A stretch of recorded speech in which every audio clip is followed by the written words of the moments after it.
There's a kind of wisdom you simply can't buy and can't rush. You can only get it from people who are further down the road than you are, people who've already walked through the part of life you're just entering, and who'd give almost anything to lean back and tell you what they see from up ahead. So today, that's what we're getting into, not theories. The things that people in their late 70s, their 80s, and beyond, the ones who reached retirement first and have lived deep into it, say again and again that they wish they had known. And here's what stands out when those stories pile up. It's almost never about the money itself. Hardly anyone at 80 is lying awake wishing they'd picked a better mutual fund. The regrets that show up almost universally by the time someone reaches 75 are deeper than that. They're about how the money got used and how the years got spent. There are 4 of them. They come up over and over from people who otherwise lived very different lives. And here's the most important thing I can tell you. Every single one of these 4 is still completely avoidable for you today, but only if you hear it now while you still have the time, the health, and the chance to do something about it. Think of this as wisdom from the people who got there first. Stay with me to the very end, because the 4th regret is the one they say cuts the deepest of all, and it has nothing to do with money at all. Let me say one gentle thing before we start. The cruel part about these 4 regrets is that they almost always arrive after the window to fix them has begun to close. That's the nature of wisdom. It shows up a little behind schedule, which is exactly why learning them now, in your 60s or early 70s, is such a rare gift. You get the lesson while you can still act on it. So this isn't a sad story, and it isn't about doom. It's about course correcting while the road in front of you is still wide open. Let's walk the 4. Regret number 1. They kept waiting for someday. The first regret is the one that haunts people the most quietly, and it's this. They spent their whole lives waiting for a someday that when it finally arrived was smaller than they'd imagined. You know the pattern, because we all live inside it. We'll travel when I retire.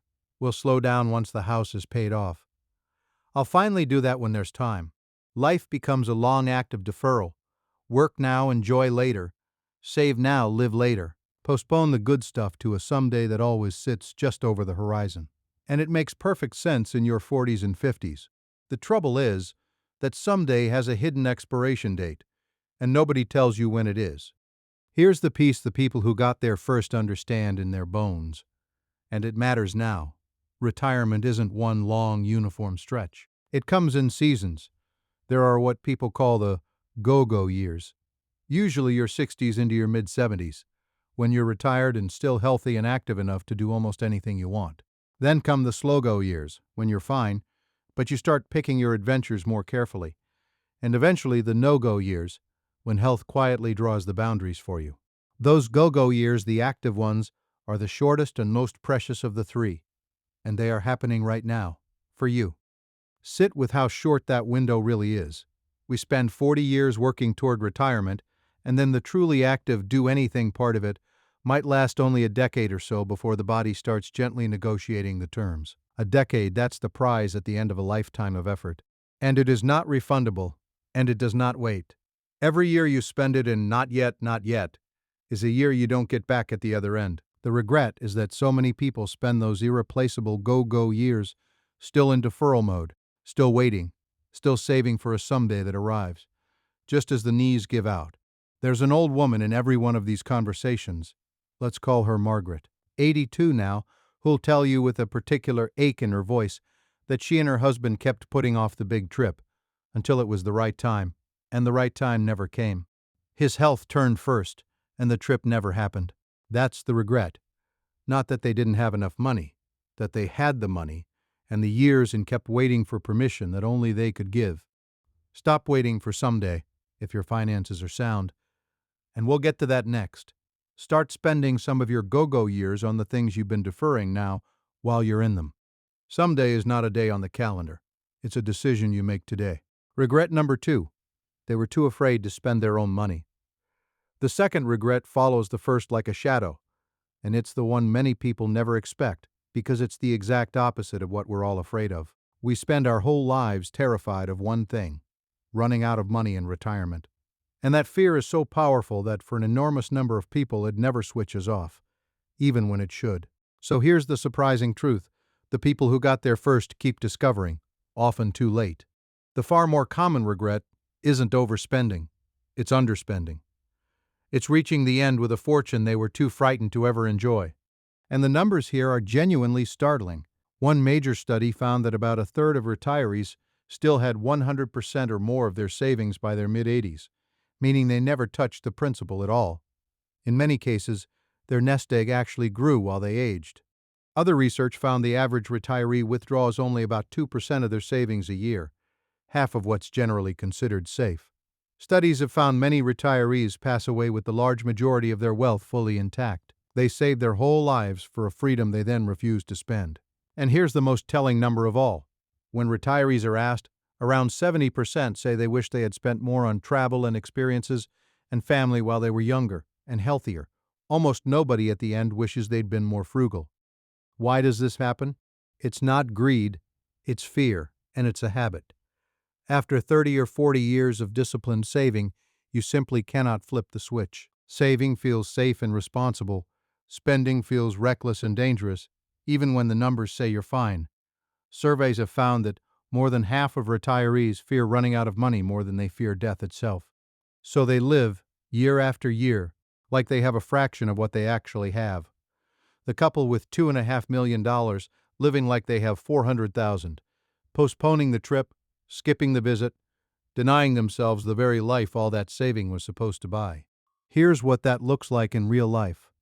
A couple, we'll call them Bill and Joan, retired with $1.5 million. On top of their Social Security, they could comfortably and safely spend around $60,000 a year from that nest egg without any real danger of running short. But fear held them to 30. They told themselves they were being prudent. 10 years went by, and here's the heartbreak. They had barely touched the principal. The account was nearly as big as the day they retired. But Bill's back would no longer let him travel, and the window for the life they'd been saving toward had quietly closed. The money was all still sitting there. The trips were not. They had successfully protected a number and lost a decade. So if you've planned well, give yourself permission to spend deliberately and joyfully on the things and people you love. Money in retirement was never meant to be a high score you protect until the end. It was always meant to be used.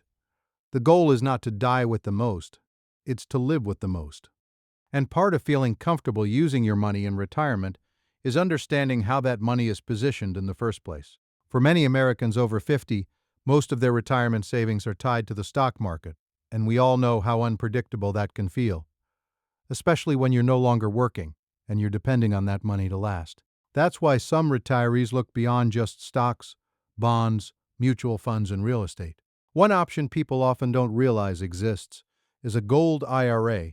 Basically, it lets you hold physical gold coins and bars inside a retirement account, with many of the same tax advantages people associate with a traditional IRA. Now, that doesn't mean gold is magic. It doesn't mean you should panic. And it definitely doesn't mean moving everything out of the market. It just comes back to the same old wisdom. Don't put everything in one basket. So it's a good idea to understand how physical gold could fit into your broader retirement plan. If you want to learn more about how a gold IRA works and how to set one up, there's a free gold IRA information guide from Augusta Precious Metals that breaks it all down. You can grab it using the link in the description below. It's 100% free, so make sure you check it out. Regret number 3, they neglected the one thing money can't buy back. The third regret is the one where you can hear, in their voices, that they'd trade a great deal of their savings to undo it. They regret not taking care of their health when they still had the chance. This is the cruelest arithmetic in all of retirement, and it's worth stating plainly. You can rebuild a portfolio, you can earn money back, save again, recover from a bad market, but you cannot, past a certain point, rebuild a body. The heart you didn't take care of, the strength you let slip away, the small problems you ignored until they became big ones. Those don't come back the way a stock account does. Health is the one form of wealth with no do-overs. And here's where it connects to everything else. Your health is what determines whether any of the rest of it even matters. All the money in the world, all the free time of retirement, all the trips you finally gave yourself permission to take, every one of them runs through your body. If the health isn't there, the money can't spend itself in any of the ways that bring joy. The richest man with bad knees and a failing heart would trade his whole fortune for what a healthy person his age takes completely for granted. The people who got there first see this with painful clarity. They'll tell you they spent decades trading their health for their wealth. Sitting too much, moving too little, eating poorly under stress, skipping the checkups, telling themselves they'd get serious about it someday. That word again. And then they arrived at the years when the money was finally there to enjoy and discovered the body wouldn't cooperate. Remember that statistic. 70% wishing they'd done things while they were younger and healthier. That word, healthier, is doing quiet, heavy lifting in that sentence. They didn't just run out of someday. Some of them ran out of health first. Think of the man who finally retires at 66 with a healthy account and a long list of plans. The golf, the long walks with his wife, the cross-country drive to see the grandkids, only to find that the knees he ignored for 30 years now decide how far he can go. He'd give back a chunk of that account in a heartbeat for the simple, ordinary ability to move through his days without pain. But that particular trade isn't on the table. The body doesn't take deposits late. It only remembers how you treated it all along. The course correction: treat your health as the single most valuable asset you own, because it is the one that makes every other asset worth having. The walking, the moving, the doctor's appointments, the sleep, the small daily care, that's not separate from your retirement plan. It is your retirement plan. Protect the body that has to carry you through all the years you saved for. Regret number 4, they let the people they love drift to the edges. And now the fourth, the one they say cuts the deepest. And you'll notice it's the only one with no dollar sign anywhere near it. They regret letting the people they loved quietly drift to the edges of their lives. There's a remarkable truth worth knowing here. The longest-running study of human happiness ever conducted, it followed people for more than 80 years, across their entire adult lives, set out to answer one question: what actually makes for a good, healthy, happy life? And after 80 years, the answer wasn't money, it wasn't career success or fame. The single strongest predictor of a happy, healthy old age turned out to be the quality of your relationships. The people who stayed warmly connected to others lived longer, stayed sharper, and were far happier. The ones who grew isolated did not. Loneliness, it turns out, is as hard on the body as almost any illness. And yet relationships are the easiest thing in the world to let slide, because they rarely fail all at once. They erode. A friendship you mean to rekindle one of these days. A sibling you've drifted from but will surely reconnect with eventually. A grandchild whose life you keep meaning to be more present in. The call you'll make next week, none of it feels urgent on any given Tuesday. And that's exactly the trap. By 75, the people who got there first have watched too many of those someday reconnections quietly turn into never, because the other person passed, or the years simply ran out, while everyone was busy being busy.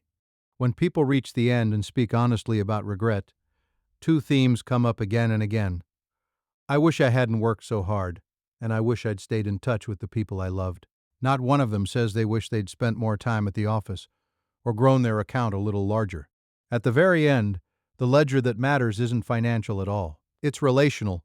It's who was in the room, and who you'd lost touch with, and the conversations you meant to have and didn't. You probably already have a name forming in your mind right now, and that's not an accident. Maybe it's a brother you haven't spoken to since some argument so old you can barely remember what it was about. Maybe it's a friend from the best years of your life who simply drifted, with no hard feelings, just distance. Maybe it's a grandchild you love but somehow only see twice a year. The people who got there first will tell you, almost to a person, that the rifts they never mended and the friendships they let fade are the regrets that ache the longest, far longer than any money worry ever did. And the ones who did pick up the phone, who did drive over and say the thing, who did show up, those are the ones who at 80 have the least to regret of anyone. Treat your relationships like the highest yielding investment you own, because the evidence says they are. Make the call you keep meaning to make. Heal the rift while both of you are still here. Be present with the grandkids now, not once things settle down. The people are the whole point.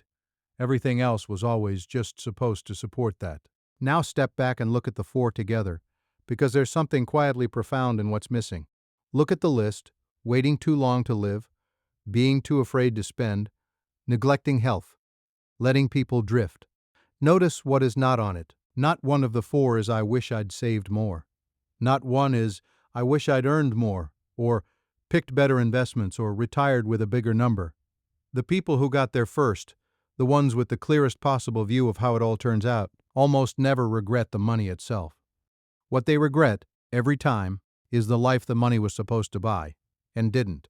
The time they deferred, the joy they withheld out of fear, the health they traded away, the people they let slip past. And once you see that, the deepest financial lesson in all of this comes into focus. Money was never the destination. It was always only the means. Every one of these four regrets is the same regret wearing a different face. The regret of someone who, somewhere along the way, forgot that the money was supposed to serve the life and started serving the money instead. Let me add a word of fairness and compassion, because I don't want anyone to feel lectured. These are tendencies, not laws, and real constraints are real. For some people, frugality in retirement isn't fear, it's necessity, because the money genuinely is tight, and the worry about running out is completely legitimate. If that's you, none of this is a scolding. It's simply not your trap. And a quiet, measured life is not a wasted one.